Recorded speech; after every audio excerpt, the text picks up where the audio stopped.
The Skills page looks at nearly 15 different metrics. It graphically shows you if your statistics are in the recommended range. The recommended range comes from the statistical ranges of the most winning players on APT. We also verify and adjust this range based on recommendations of the APT coaching team, who have written over a dozen poker books combined and have multiple world championships. We won't look at all of these in detail here, but let's look at the first two. This first one is called, How Often Did You See the Flop? You can read a brief description of why this skill is important right here. Just as in the hand chart page, when we talk about seeing the flop, we don't count those times you were forced to see the flop. In other words, if you see the flop from the big blind without committing any additional chips, that doesn't count. Your percentage is shown here. The recommended range is shown here. If your value is in the recommended range, the indicator will show green. Otherwise, it will show red. When you're outside of the recommended range for these categories, you'll occasionally find them showing up in your training plan as well. Your training plan is found here.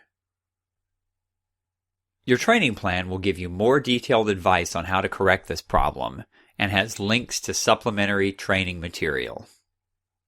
Let's look at the next one. When you went to the flop, how often did you raise pre-flop? Most poker pros recommend that when you go to the flop, you should be the pre-flop raiser at least 50% of the time. That's why the recommended range starts at 50% and continues all the way to the right, even though 100% is never actually shown on the chart.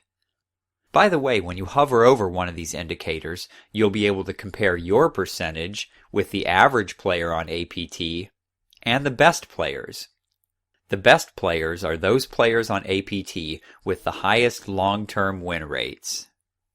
Almost all of these are expressed as percentages, except for this one, known as your aggression factor. This one is the ratio of how often you bet or raised divided by how often you called.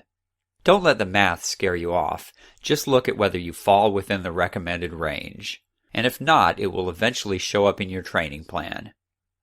You could look at the rest of these on your own, and remember, the description text here will tell you why each skill is being measured. Thanks for being a member of AdvancedPokerTraining.com.